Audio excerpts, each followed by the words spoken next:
Okay, so today we're diving into what might be one of the oldest family trees in history. And yeah, on the surface, it looks pretty simple, just a list of names and numbers from this ancient text. But what if there's more going on?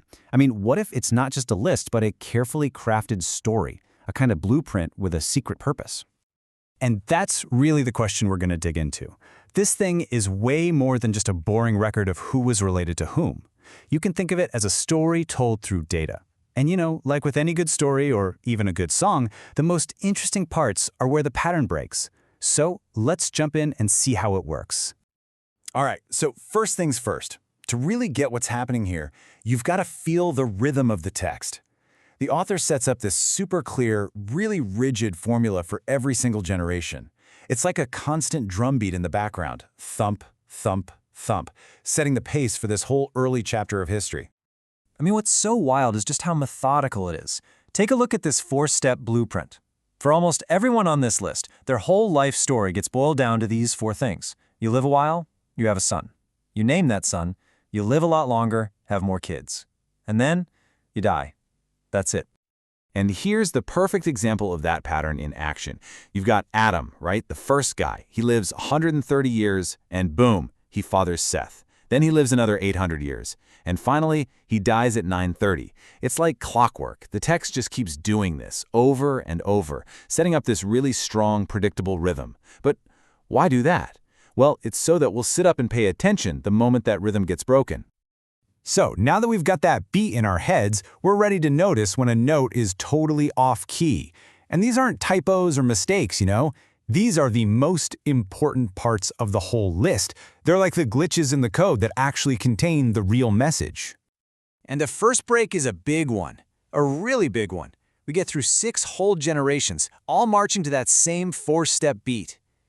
Then we get to generation number 7, a man named Enoch. And bam, suddenly the story takes a sharp turn. Just look at this comparison right here. On the left, you've got the standard ending for Enoch's dad, Jared. And then he died. That's the final word for literally everyone else. But look at the right side. Look at Enoch's ending. It's totally different. Then he was no more. What does that even mean? It's so mysterious, right? Well, the text doesn't leave us hanging. Because God took him away. I mean, wow, that's the punchline. In a list where the last word for everybody else is death, Enoch just sidesteps it. He completely bypasses the end of the story. He's the very first hint that maybe, just maybe, there's another path, a way to escape the fate that seems set in stone for everyone else. It's this little flicker of hope, hidden right inside a family tree. Okay, so that was the first major break. The second one is just as big a deal, but this time it happens at the beginning of someone's life, not the end. When we get to the 9th generation, a guy named Lamech, he does something no other father on the list has done. He doesn't just name his kid, he makes a prophecy. I mean, think about it. Every other father just names their son and that's it. But Lamech, he says his son Noah is going to bring comfort, some kind of relief from all the painful toil. In a list that's been nothing but sterile data up to this point, names, numbers, this is this sudden explosion of emotion, of hope.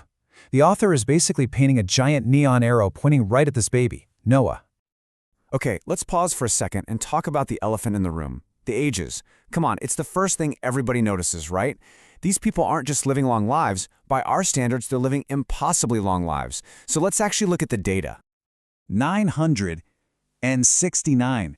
Just let that sink in. 969 years. That's how long one of these guys lived. It's such a mind-boggling number that you have to ask, what is going on here? And yeah, that's the age of Methuselah, who happens to be Enoch's son. And as you can see right here, Methuselah wasn't a total fluke. I mean, Adam lived to 930, Seth, 912, Jared, 962. Living past 900 was basically the norm. What this does is it paints a picture of a world that is just fundamentally different from ours, a place with a completely different relationship with time and life itself. This chart really puts it all into perspective, doesn't it? You've got Methuselah way up at the top, maxing out at 969 years. And then, way down at the bottom, who do we have? His own father, Enoch, with the shortest life of them all, just 365 years. But of course, the great irony is that his life was short because he never died. And then you have Lamech, the guy who made the prophecy, coming in at 777 years, a number that, in these ancient texts, is often linked with perfection or completion. See, the numbers themselves are telling a story. So, where does this all leave us? We've got a super rigid formula. We've got two very deliberate breaks in that formula. And we've got these unbelievable lifespans. What's the point? Where is all of this going? Well, it's all pointing to one person. Here's the big takeaway. This is not some random list of names. It's a carefully engineered 10-generation countdown. It's a direct highway from Adam, the very first man, to one specific descendant, Noah. Every name, every number on this list is there for one reason, to get us to him. So let's just break down what this whole structure really accomplishes. The repeating formula sets up this rhythm of life and death. Then, Enoch shatters that rhythm by escaping death, which suggests this special connection to the divine. Lamech breaks it again by forecasting a future of change through his son. And the whole thing, every single piece, is a build-up to Noah. By crafting it this way, the author makes sure that when we finally get to Noah, we know he's not just another name. He's the guy this whole story has been waiting for. And that leaves us with one last huge question. The entire structure, this whole 10-generation blueprint, is designed to deliver this one person, Noah, to a very specific moment in history.